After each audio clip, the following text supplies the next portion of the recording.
Hey y'all, I'm here in Clayton, North Carolina with Mike, and just delivered this game to him and his wonderful family. And what I want to do is just show off some of the cool features of this game and make a little walkthrough video for him and his family in case they need a refresher on some of the finer points on how to operate this. But just wanted to show off the graphic package. Of course, that's digital vinyl. We have acrylic header and bezel. It's really nice. Steel Lexan control panel, 3-inch hap trackball. You have your player 1 8-way, player 2 8-way, and your player 1 and 2 4-way.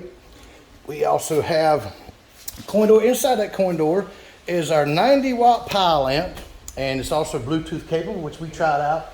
And so a few other things. We've got your dual port charger. We've also got this is what's called the blank coin door. Saves a little bit of money. We don't have all the mechs in here, but this is the 90-watt Bluetooth capable pile amp with your master volume, treble your bass, and you push this button to go into Bluetooth mode, which is actually very painless. We really did that very quick. He helped me with that. But basically, you know, here we are. We're actually in a Nintendo Super Nintendo game, Mike Tyson's Punch Out. Anytime you want to leave a game so we can get to the menus to travel where we want to go, we're going to hold down player 1 till you hear the screen stop or the sound stop. And just like that, we're in the Nintendo Entertainment System menu.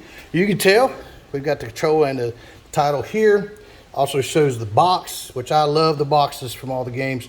Now we want to get to the overall system selection menu. As long as we're in a menu, we hit the top yellow button, and now we're in the game selection menu where we can take our joystick, scroll up and down. We can play Super Nintendo, PC Engine, PlayStation, Vectrex. We can go to the all game menu, arcade classics, and so on. We'll start right here in the all game menu. To get into any of these menus, you'll just hit player 1. And now here you are. To scroll through your games, you just tap it up and down to scroll one game at a time, a page at a time. We're just going to hit it left to right. There's a full page. If you want to go fairly quick, but still want to see, you hold it up, you hold it down. And if you want to go really fast, you hold it left or you hold it right. And it's literally, I mean, that's literally just how simple it is. And you know, you just find anything. Now, what you're seeing up here is this telling us what system the title is we're actually looking at. So you see we have several Tiny Toon Adventures, and that one, you know, you see was in Sega, that was in Super Nintendo. You know, you can see all the different versions that you can come across. And so, you know, even with it's really a cool setup. Now, if you see at the top, we'll find one. This, if you see a picture or graphic, this is an actual arcade game. So that's the actual header. That's what this is right here. That's what it's showing you. So, you know, any of those you want to choose, you know, you're just, any of them, you're just going to hit player 1. Now, with arcade games, there is a difference. You do have to credit them, but we're not putting money in. We're simply going to hit this button right here. And it shoots the credits up. Then you choose whether you want player 1 or player 2 to start your game. Now, when we're done playing in the all game selection, which helps you out if you're trying to navigate and find a game that you don't know what system it's on. We'll now hold down player 1. Screen stops. We're back here in the all game menu. We'll hit the yellow button. And now we're in the overall system selection menu. We'll take it and scroll down to arcade classics. We'll hit player 1.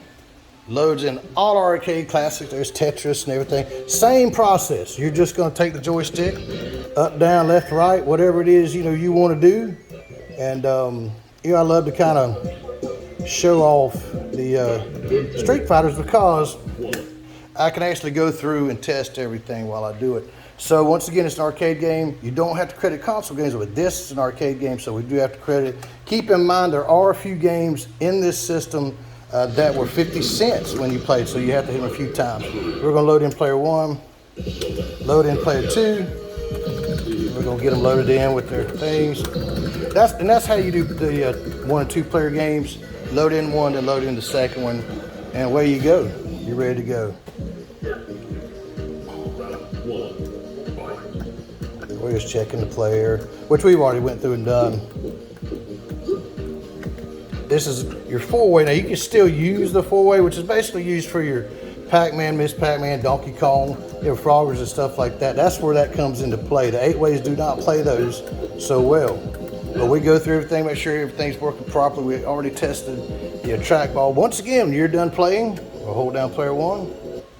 Takes you right out. We're back to the arcade classic menu. We hit the yellow button, and now here you are. So the only thing that differs with the consoles, we just with Nintendo, is that you don't have to credit up anything. You just simply load it in, and away you go. You do have to figure out your path, which with Nintendo is going to always be this and your player 1 button.